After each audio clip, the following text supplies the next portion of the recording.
Hello, this is John Jughead in Osaka, Japan at 1:10 a.m. Not so bad, but I have to do some wizarding fairly early in the morning tomorrow. So I'm going to tackle right now My Brain Hurts, Screeching Weasel release from September 1991, recorded in Berkeley, California, July of 1991 at Art of Ear Studio in San Francisco. Um, Quite a fun recording we actually had there, from what I remember of it. Oddly, I do not have many memories of this tour at all. So I actually had contacted our friend Bob, um, Robert Fogarty, who was actually the driver of the van for this tour.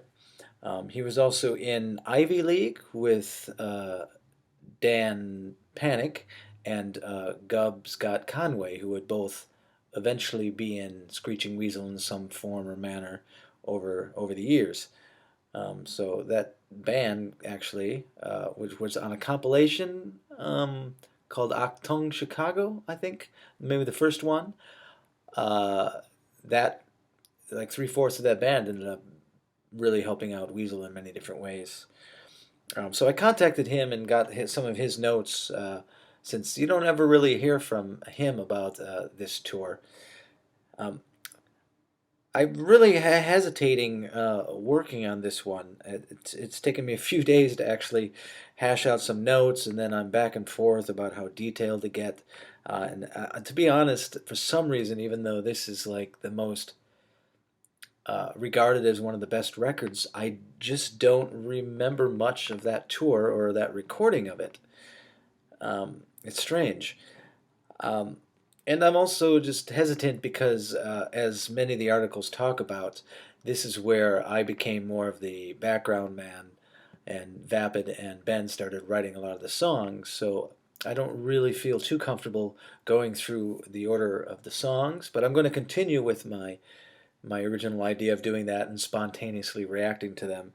But I'll forewarn you that there won't be much information about the songs themselves because I do not feel right talking about the lyrics for songs that both Vapid and Ben spent much more time writing and constructing than I had. It is true that we would have our rehearsals mostly took place in uh, Dan Panic's parents' basement in the west suburbs. And we also acquired on this David Lally, who I'm pretty sure knew Dan Panic. He was in with me and Ben in the band called Gorgor Girls. So it looks like I'm sort of launching into the history. I'm going to do a lot of this out of order, but since I'm here, this is what I'll talk about now. There was about a year where the band Screeching Weasel was inactive during the first breakup. I talked about it on the podcast, I think, about I Want to Be a Homosexual and about Boogada, that Vapid and Vermin left and started Sludgeworth, and Ben and I decided to stop the band. And then for a year, we pretty much did that. Could have been a little bit longer. It says our last recording is around the end of '89, and then uh, yeah, July of '89, and then My Brain Hurts is recorded in July of '91. Uh, so it wasn't really 89, 91. Yeah, that's about a year. Um, but there was actually a lot going on, so we weren't really out of contact with each other because I had started booking the Screeching Weasel tours, and then I booked one for Vapid and Vermin for Sludgeworth. It went horribly. The tour went pretty bad, and they had to come home. Um, but back then, it was just really difficult to book for bands, and I was a huge fan of Sludgeworth, so I was very disappointed that didn't work out. And I was considering taking up booking bands as a career, but after that, I couldn't face it. I had too much. I get too close to. I don't have that separation that someone needs from the band. I got too close to the band and was in on every time I heard that they were arguing on the road or considering coming home, or I had to call a venue, it was kind of, I don't know, shattering, hurt my heart. Um, Also, it was also very expensive back then because there was no internet. So you would come home. Basically, all our tours, I would come home to a phone bill of like six, 700, 800, sometimes $1,000. And and the tours didn't make money, so you'd actually come home going, finally, we're done, we're tired, and we're broke. And then I'd get this bill in the mail like a couple days later for 500 to $1,000 for the phone bill. Uh, it was crazy. And also, back then you had phone cards that you would take with you on tour because you only had the landline at home, and then you would go to phone booths all over the country and use put in the calling card number. So that was costing even more money on the road. So that was the break in between, and then we did a reunion show for Russ Forster to pay him back because he helped us pay for Boogada Boogada Boogada. And there was some controversy that happened about after that, where he had said something about this band getting back together, and Ben called him on and said, "Well, we did it, because and he said something about us doing it just for the money, and then didn't forgot to say that well we did it to pay him back." It was kind of a stupid controversy, and now I'm really close to Russ, and it's all like a bunch of stupid stuff that happened. But at that show, I sort of talked with, not sort of, I did.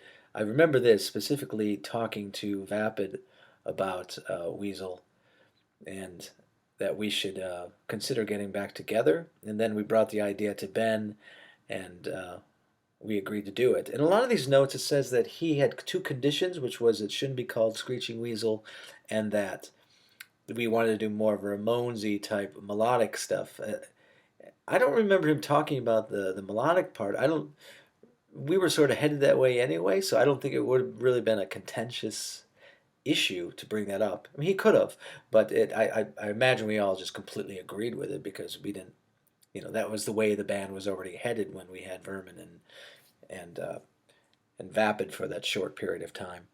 So we decided to put the band back together, and it says in a couple notes that we were going to call that Gore Gore Girls because that's what me and Ben were doing at the time. Was a band called Gore Gore Girls with David Lally, who would become David Naked in My Brain Hurts, and Russ Forster was also in that band.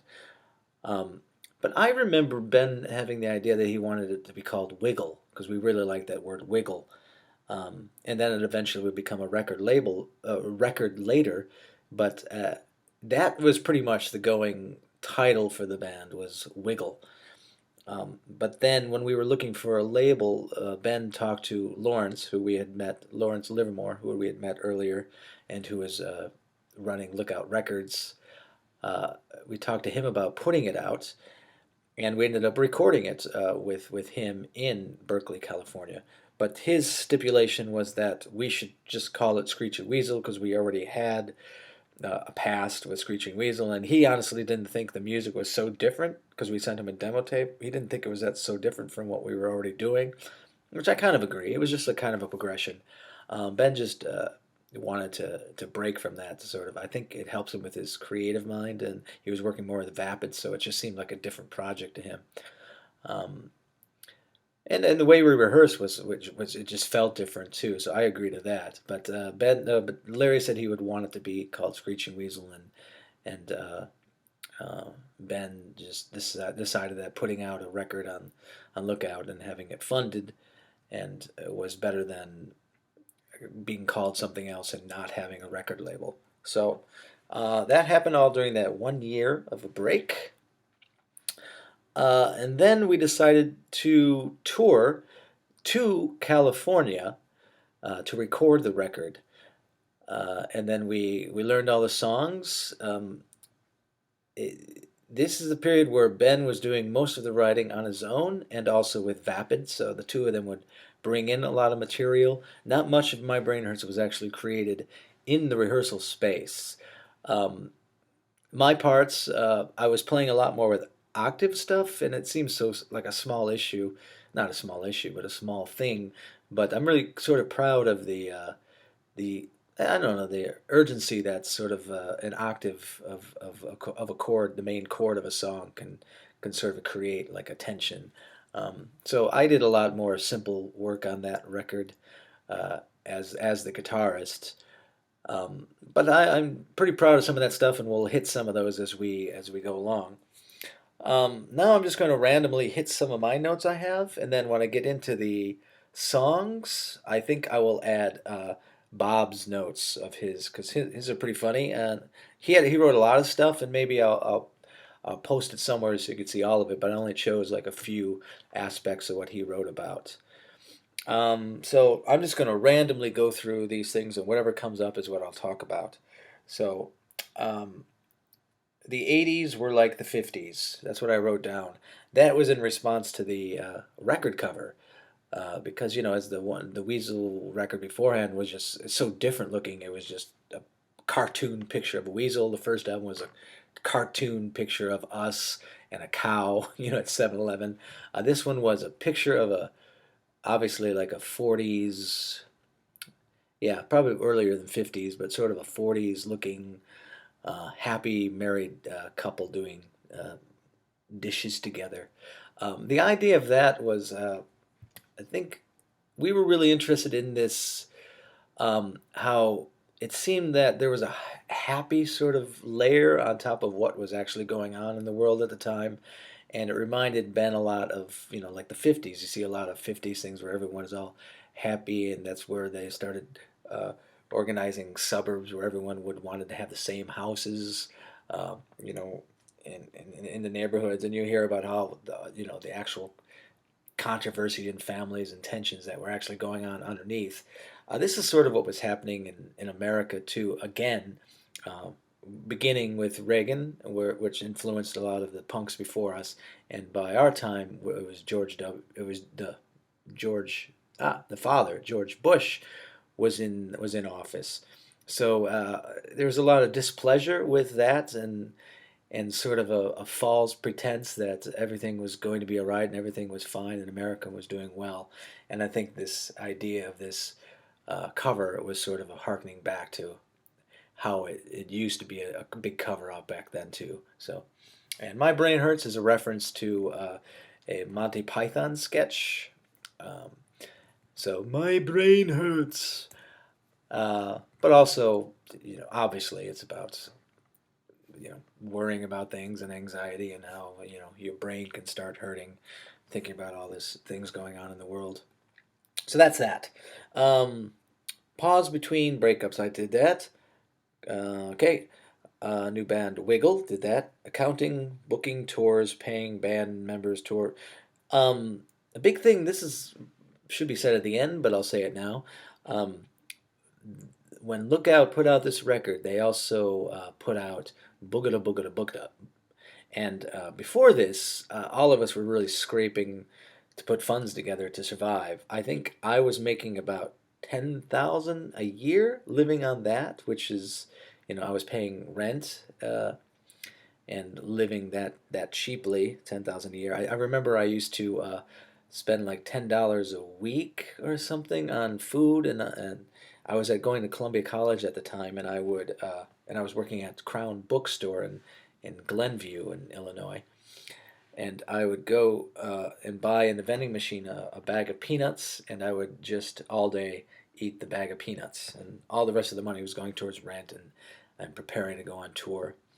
And after these records came out, we didn't become millionaires or even, thousandaires, but all of a sudden, big chunks of money came in for the Boogado record and for the My Brain Hurts record. And at the time, I had become the accountant for the band. Also, besides booking the most of the tours, Ben and I would be in charge of setting up the tour, and then I would kind of take over and book the tour. Um, so I was also the accountant, and all of the money would be put into my personal bank account, and then I would dish out whatever money to us individually. But there wasn't any money really, so I would just pay bills with it. But that year, we got around $160,000 for the combination of My Brain Hurts and Boogada Boogada Boogada release. and that all went into my account. And then I got a call from the IRS, and I had an audit, and I was so pissed that I had an audit. I'm just. But then, when they saw my account go from like $10,000 a year to $160,000, so they were wondering what the hell I was doing. Um, but luckily, Ben and I were very specific about keeping all of our receipts about everything. So when the guy showed up, he noted, he saw we had everything in order, and he kind of understood what happened. And the only particular thing he had was we must have bought a van. We didn't have our own van during the My Brain Hurts tour, but we must have bought a van with some of that money. And he had said, "Oh, it's impossible that you're using the van 100% for the band. You have to be driving it around." And I was like, "No, I don't drive. I don't like to drive when I'm in Chicago." So that was the only contentious thing. But that really frustrated me to have to deal with the IRS.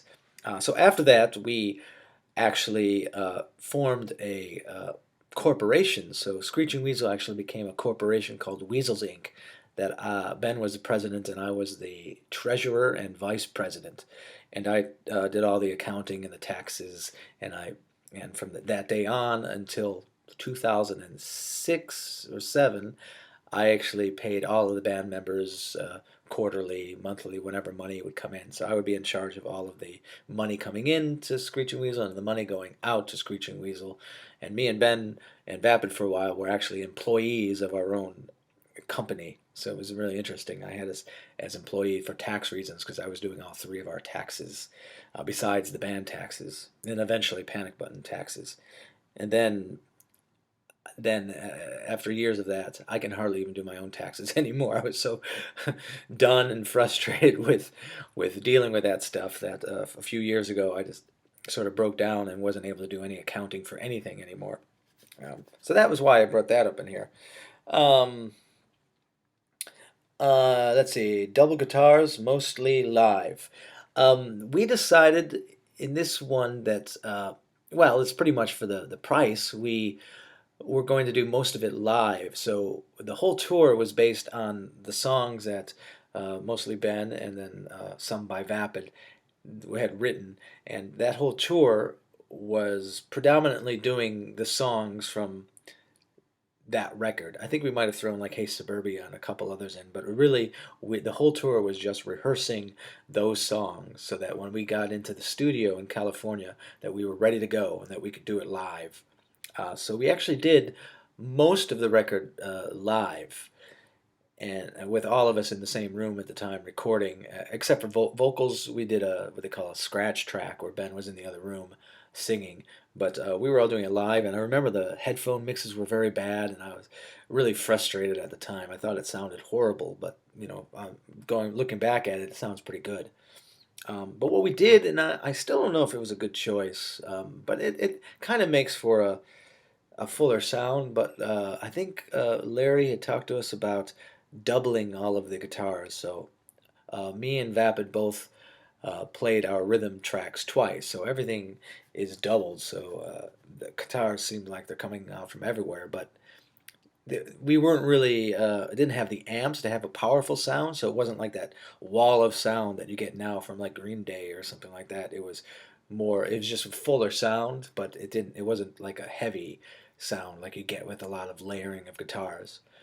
I think it just filled a lot of the space in the song. But I think it took away from what I like is the small rhythmy things that I do slightly different. They're harder to tell in this version of it.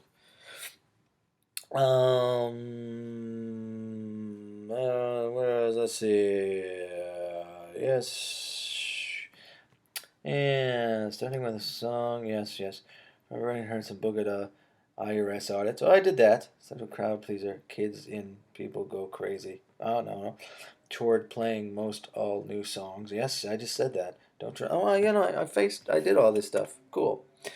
So maybe we'll get into the songs here now. And then I will fit in some of this stuff that Bob wrote. Um, so I'll do this first one. He did a pretty good job of actually remembering some of the places we played. And he says, Bob, this is his words, my van, 78 Econoline, black with rusty highlights, No side windows, broken passenger side mirror means I have to get the all clear from whoever's in the navigator seat whenever I want to change lanes. That's one of the things we dealt with. And he had also said, which is true, is that Ben was mostly his passenger. I think Ben just felt more comfortable being up there, knowing what was going on. So it was usually him trying to tell him which lane to turn into. And he goes on to say, it's got a manual transmission, and the only person who kind of knows how to drive stick shift aside from me is Ben, and he hates driving, and the power steering is busted, so unless the van's going 60 miles per hour or more, turning left or right was very difficult. So this is what we were dealing with driving across America from Chicago to California, through all the mountains. Uh, it's just a 50-hour drive straight, but we did shows along the way.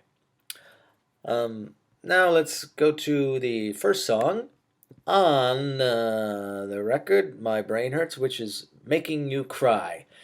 Once again, like I said, I don't feel comfortable getting into the lyrics of it, but I'll remember. What I remember about the song is not about the song itself, but is about sort of a philosophy that maybe Ben and I have, that the first song on a record shouldn't specifically be the best song, but that's more about power, that we wanted the first song to be the most powerful, the one that just sort of, just grabs you quickly. Not that it's the best song. And Making You Cry was the one that we wanted, and Larry didn't want that. He wanted some of the more popular songs, maybe I don't know, some Science of Myth maybe, or Guest List, something to, or Slogans to be first. But we really stuck at our guns and said this is what we wanted. This is the feel that we want for the first song, and we went out on that. So, and I still agree with that. Really like. I don't really think of the first song on the record as being the best. It's just got to be the one that just comes out of the gate strong. Um, Unless you're going for a different feel, like the Feelies are one of my favorite bands. Their thing is to have songs build slowly, so they wanted something to build slowly. But it's a concept. It depends on how you want that to be. So to me, it was very important with Weasel that we start with a really strong beginning. Um, Now let's go to Bob's second note here. His next note is about traveling to Minneapolis. And he wrote, somewhere en route to Minneapolis, Ben tries to name Dan Schaefer, who was Sourcap before that. Uh, he wanted to name him Danny America. I remember this. I remember this battle of Ben trying to come up with a new name for Vapid because he just didn't like Sourcap anymore.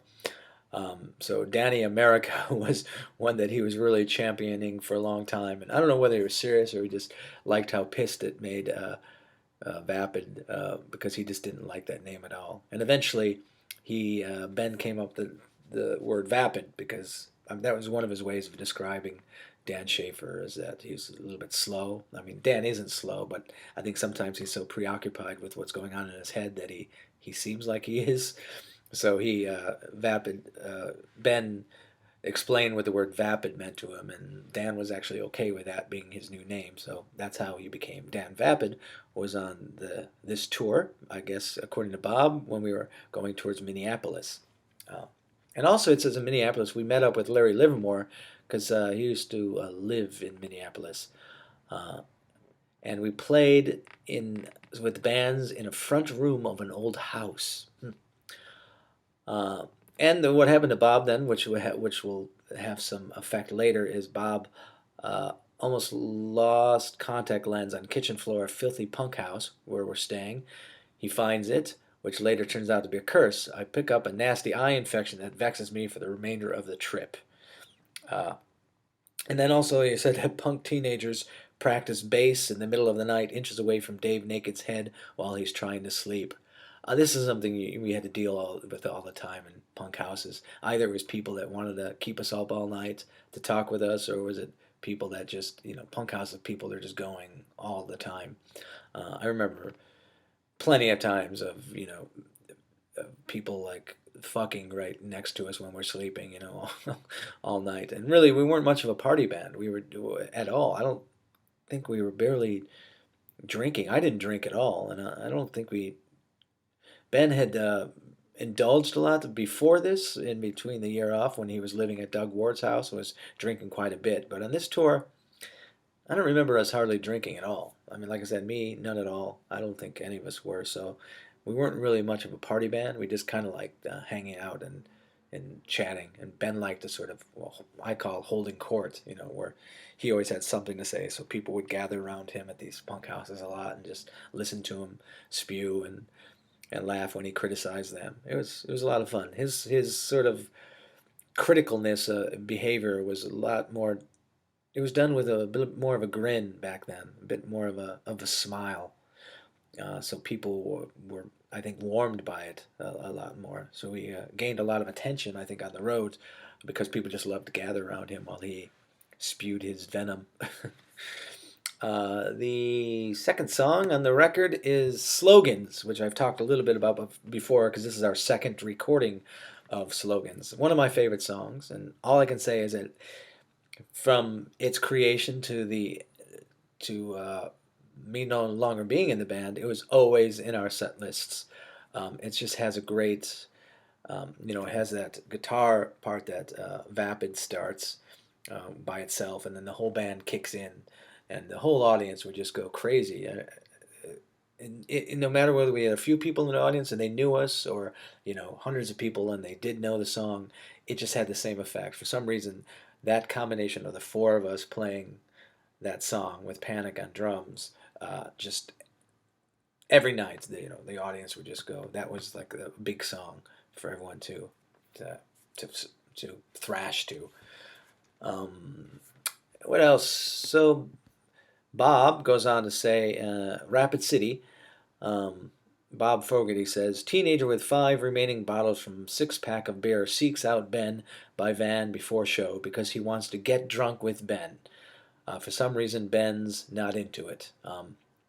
This I left in because Ben wrote an article for Maximum Rock and Roll where he rated different beers, and for the rest of his career, I think, on the road, this is probably one of the things that always bugged him is that everybody wanted to share their, beer with him. They wanted to drink beer with him. This was like one case that Bob Fogarty remembered, but I remembered it used to happen all the time on every tour, especially when we toured with the Queers later during the Anthem for New Tomorrow tour.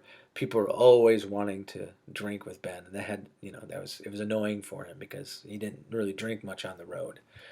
Um, and people get really angry. It's weird what they expect of their heroes or their um, they, I don't know. I mean, I love talking to fans, but when they expect something of you, it starts to get a little weird.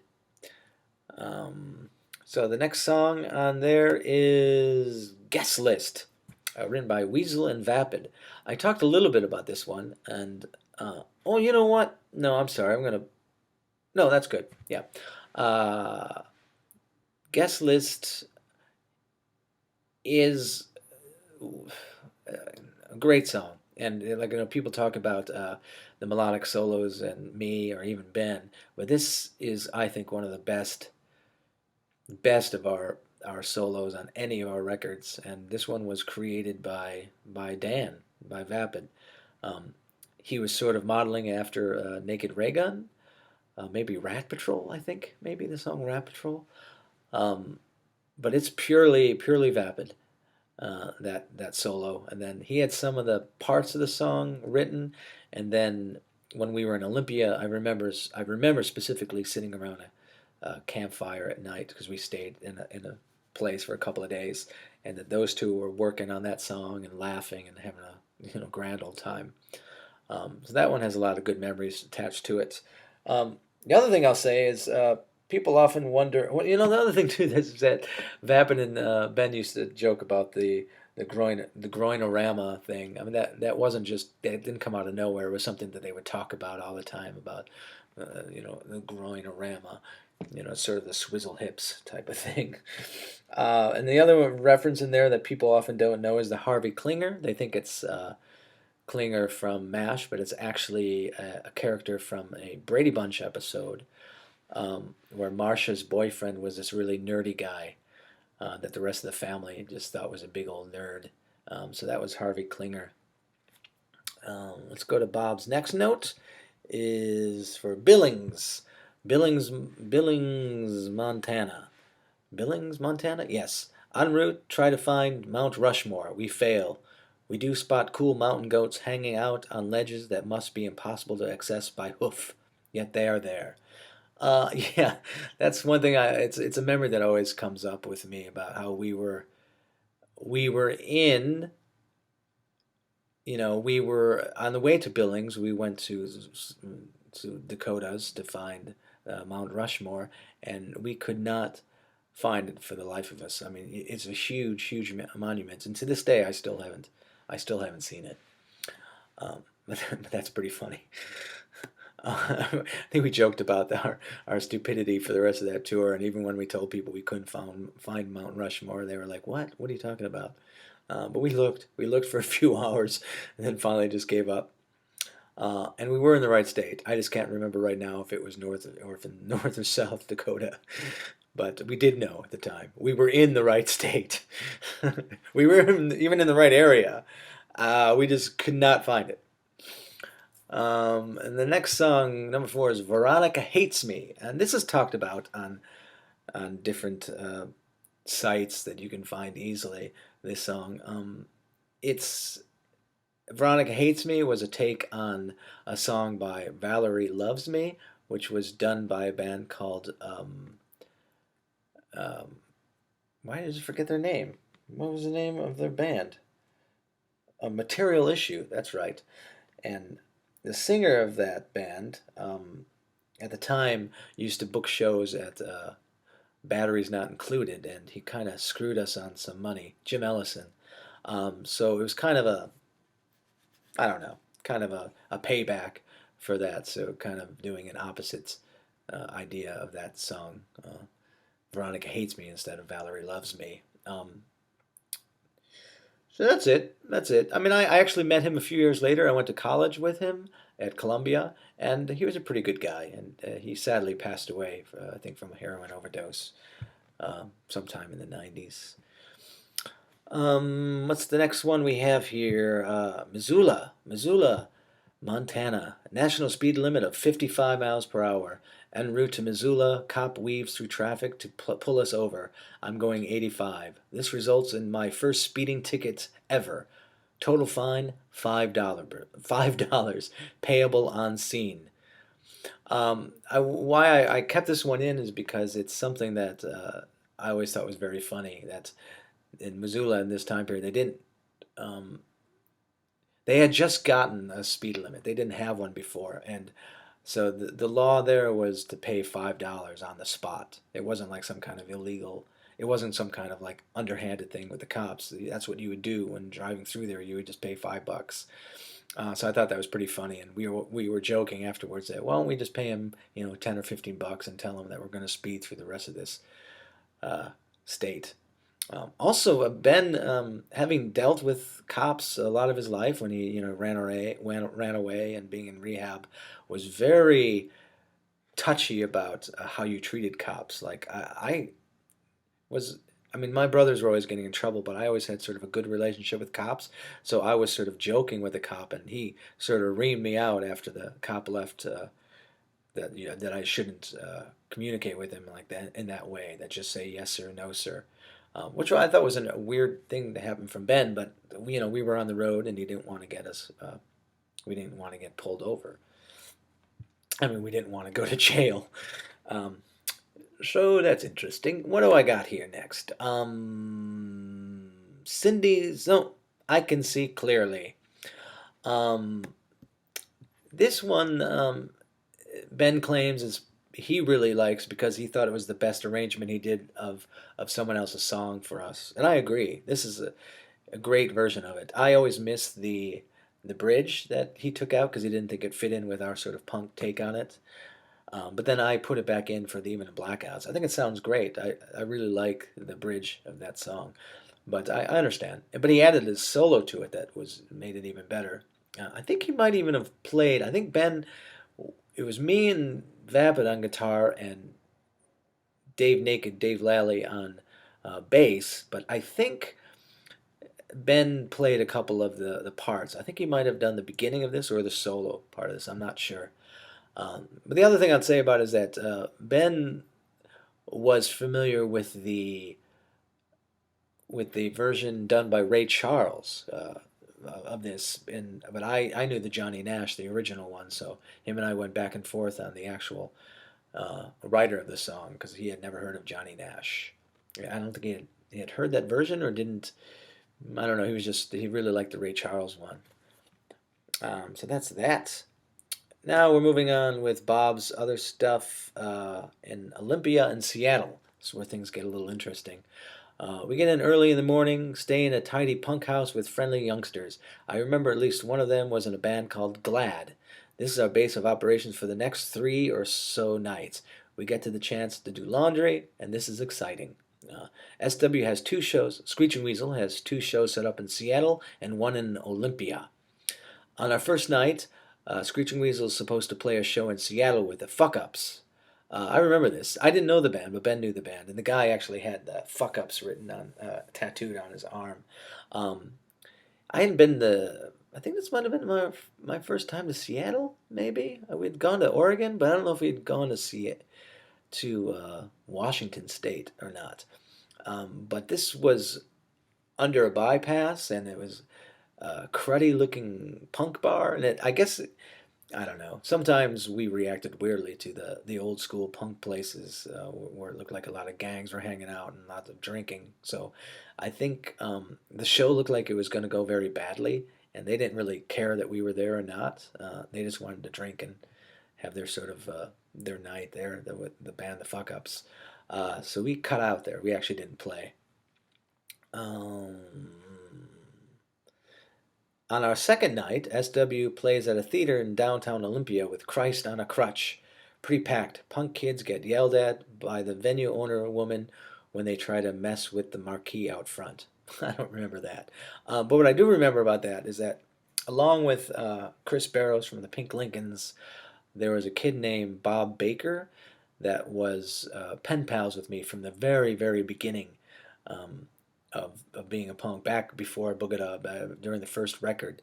I contacted a lot of punks all over the country because we were all pen pals. Once again, there was no internet. Um, and I tried to sort of start a thing where we would send each other cassettes.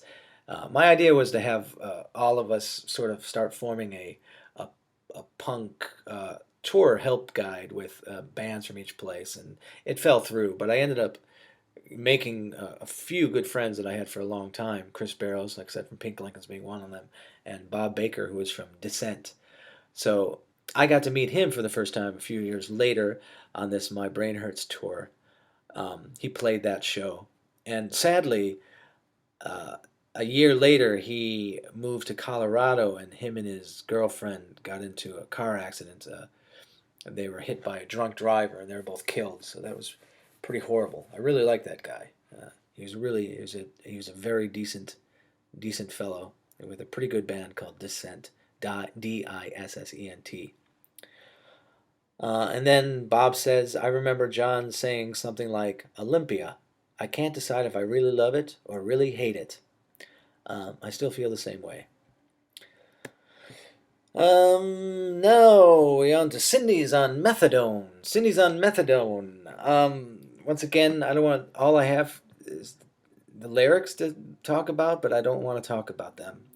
I did the solo on this one, and I remember that this is one of the times where I couldn't quite get it the way that Ben wanted. There's pauses in that solo that he wanted that I wasn't doing right, and Vapid probably could have done it because those two were more in sync with each other on that. But yet I still did it, and I would always feel very conscious of playing that solo because I just wasn't getting the timing right for him. Never know. For some reason I just can't tell. I have a different sense of timing than he does, and I could never really quite get the feel that he wanted from that one. The other thing I'll say from that is I think it's sort of affected by when he was in rehab, he used to talk about, I think it was one specific girl that had a lot of trouble in the home, and then that she got back to taking drugs when they were released out of the rehab in Maine, and I think she passed away. And don't quote me on this, but I have a feeling that this Cindy's on methadone uh, was sort of residual effects of people like that he had known that were being put on methadone, and it's, according to this song, it just didn't seem like that was the root of the actual problem that these people were having, and it just messed them up even more. Now we're on to Corvallis and the road to California. By morning, we're in Denny's parking lot somewhere in Northern California. Ben is grumpily trying to explain the intricacies of stick shift to poor Dan Vapid, who sits in the driver's seat with an expression of amused confusion. When it's clear his instructions aren't sinking in, no matter how loudly they're shouted, Ben yells, "Vapid out! Naked, get up here!" I decided that maybe I could drive a few hundred miles after all. So Bob did most of the driving, then Ben did some of it too, because he was the only one that could drive the stick shift. So um, obviously he was trying to teach some of us to do it, and I just couldn't get it. I still to this day can't drive stick shift. I'm lefty, even left-footed, and I'm also a 2-foot driver, which was taught in high schools for a year before they decided it was stupid and made it harder to drive like manuals. So I couldn't drive at all.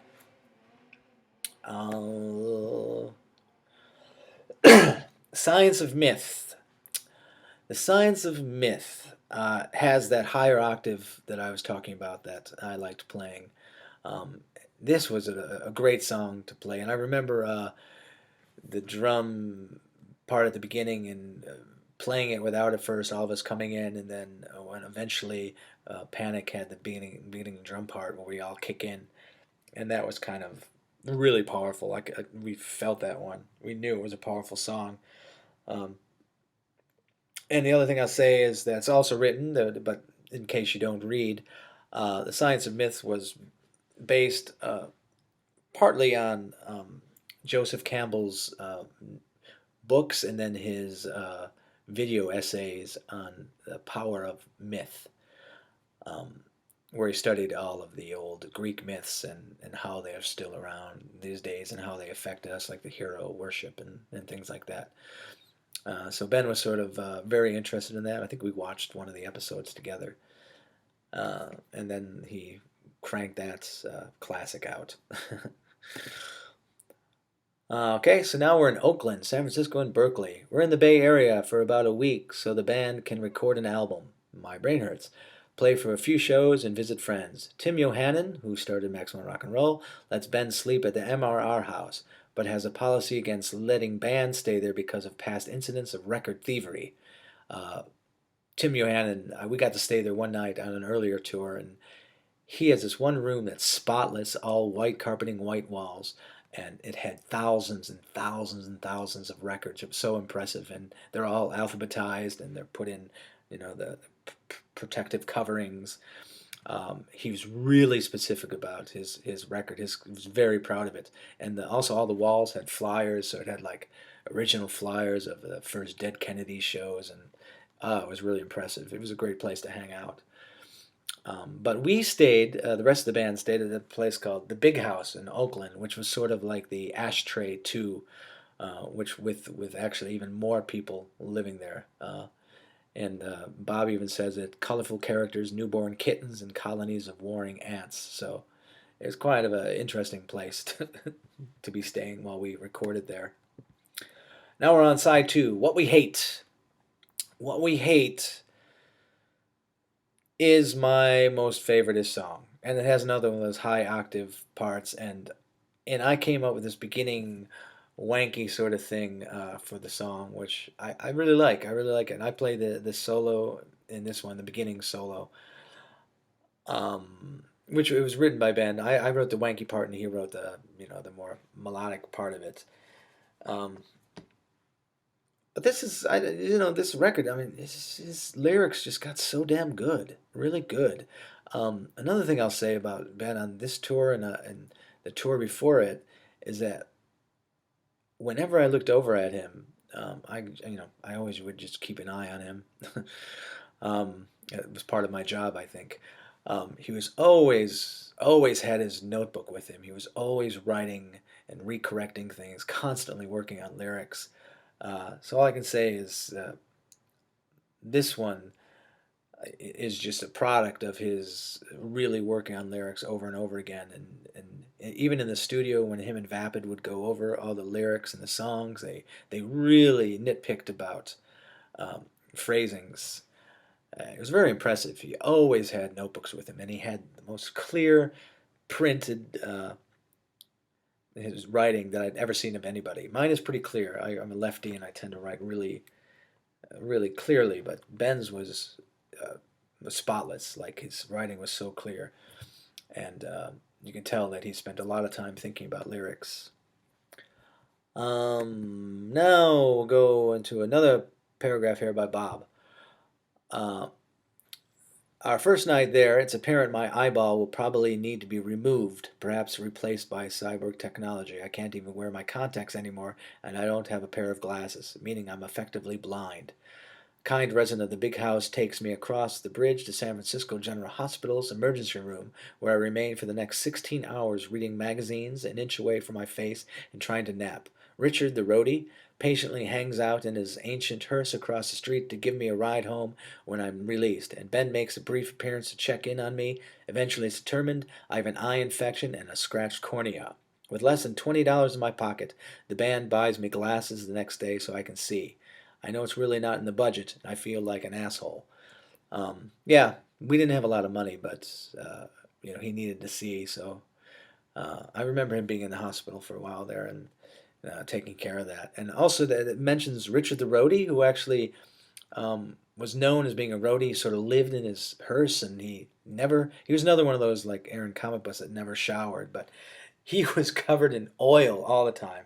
Really sweet, lovely, very calm speaking, very tall fellow, super slinky, thin guy, and uh, just one of the nicest guys I ever met. Super intelligent. Would read and work on cars. That's pretty much all he did. And then he would go on the road with bands. But he would be our roadie for the tour with the Queers and Us a couple years later. Oh, next song on here. Well, this one is getting long. I hope you might want to take a break if you want to. But I'm going to continue onwards. Teenage Freak Show, written by Weasel and Vapid. Yeah, I mean, I don't really have much to say. I didn't write it. I did write one thing down about it, nothing very interesting, but once again, that was just the team of Vapid and Ben. And as Ben said in interviews before, he was a lot of the things that was fueling him during this record, Wiggle and Anthem, was to try to impress Vapid. I think he saw Schaefer as an equal, or even maybe even a better writer than himself. So he was constantly trying to up himself and up the game. And then he could take songs that Vapid was writing, like Teenage Freak Show, which was originally, I think Vapid wrote part of that, and then they wrote it together. So I would just say that that team was sort of a competition for Ben, but also just a great friendship. One thing I wanted to say is the thing that Vapid is saying in the background is, uh, well, I just lost. I've fallen and I can't get up, which, if you don't know, if you're not a child of the 90s, 80s or 90s, it was actually a commercial about, I forgot, it was about one of those alarms for senior citizens that they can have on them that would go off. Because there's this old woman that falls out of a chair and she says, I've fallen and I can't get up. So that's where that reference comes from. Now I'm going to go on to another song here, Kamala's Too Nice, written by Weasel and Vapid. It turns out I read something since I did that last post. We did actually stay with Kamala for one of the tours for a couple of nights. Um, and then Vapid and Ben wrote this really quickly, like right before we went into the studio on the tour with Vermin. So this was just a re-recording of that song. I don't want to say much, except for I think Vapid was very happy with the improvement of his backing vocals on that. The one on the first ones are kind of goofy and I think out of tune a little bit, but this one they sort of perfected it. And that has another of the high notes on it, but that's all about to that. Then I'll go on to the Fathead 2, which was our second version of that. And it says that Vapid and I wrote some of the music for that. I don't remember that, but I guess we did. It sounds like something that him and I would have written together. I don't have anything more to say about that one. I talked about it on the last podcast. Uh, YouTubing. I think I'll wrap up my things with Bob here now. No. There's a stuff. So Aaron Comet Bus, if you know, it was living in a closet at the big house, and Bob wrote here that he actually fixed his window of his bedroom because someone had come in and stolen Aaron's record player, which was probably one of maybe three things he owned, because Aaron never really does think so much about material objects and doesn't really own much. So he was living in that house at the time, and he was from Crimshrine and many other bands.